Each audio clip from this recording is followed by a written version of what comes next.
Commander Vex stood rigid as the human delegation approached the diplomatic chamber aboard the Galactic Union vessel Harmony *. His forearms twitched nervously, a reaction his species had evolved over millennia to indicate extreme caution.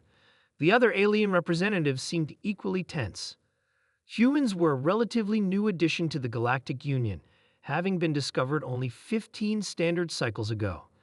Their homeworld, Earth, had been classified as a death world, a planet with environmental conditions so harsh that sentient life should have been impossible. Yet somehow, humans had not only survived but thrived. Remember, Vex whispered to his fellow representatives, "No sudden movements.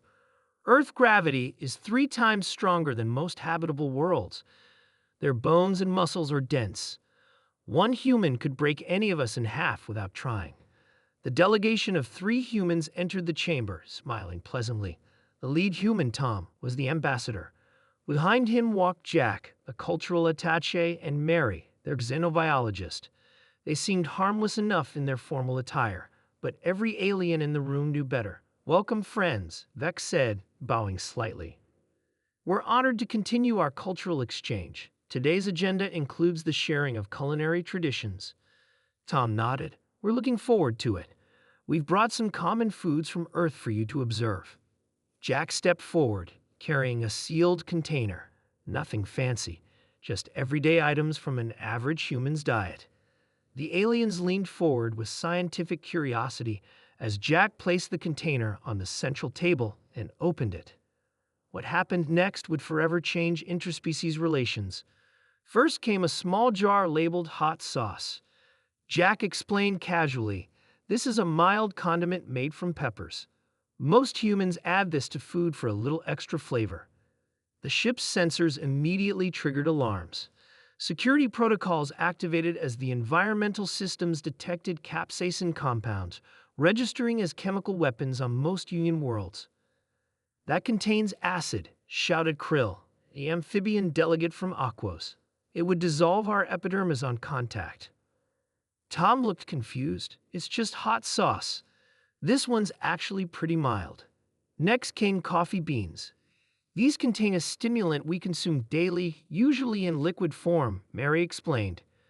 Vex's second heart nearly stopped. "You willingly ingest a neurotoxin as a morning ritual?"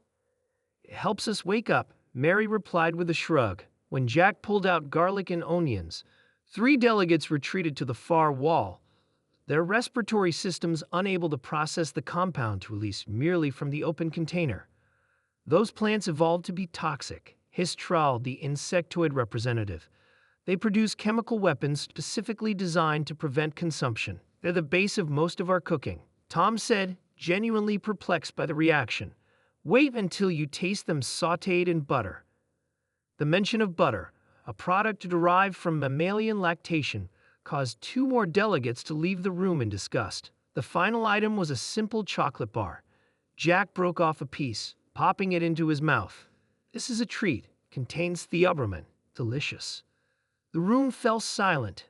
Vex's scanning device trembled in his hand as he analyzed the composition. "That compound is fatal to half the species in this room," he whispered. "Really?" Mary looked surprised, checking her notes. "Our dogs can't eat it either. Something about their metabolism." The remaining delegates backed away slowly, not because they feared an attack, but because they were processing a horrifying realization. These humans habitually consume substances that would be classified as bioweapons on most worlds. And they did it for pleasure. Vex took a steadying breath. "Your species evolved on a planet with higher gravity, extreme temperature variations, intense solar radiation, and apparently toxic vegetation. And instead of avoiding these dangers, you adapted to consume them." Tom laughed. "I guess we did. Natural selection is funny that way." The implications rippled through the diplomatic corps. If human digestive systems had evolved to process compounds toxic to most life forms, what else had their harsh world prepared them for? What kind of psychological resilience must they possess? If their idea of food was this terrifying, what did they consider actual weapons? Later, in private chambers, Vex addressed the Union Security Council. "The humans don't understand why we're concerned. They've evolved on a world that would kill most of us within minutes. Their baseline biology allows them to consume substances that our most hardened warriors wouldn't touch with protective gear. They do this casually for enjoyment. The council murmured anxiously. But here's what truly frightens me, Vex continued. They're kind. Despite evolving in an environment that should have produced aggressive, paranoid survivors, they're cooperative, curious, and gentle with us, as if we're delicate creatures to be protected. General Mox, the Union's military leader, leaned forward. Are you suggesting they see us as pets? No, Vex replied. Worse, I think they see us as equals. They don't realize how strong they are. What terrifies me isn't their capacity for violence. It's their capacity for restraint despite their power. The alliance with humans was approved unanimously the following day. Not because the Union wanted human friendship, though they genuinely did, but because no one wanted to contemplate the alternative. A species that consumed poison for breakfast wouldn't be deterred by conventional warfare.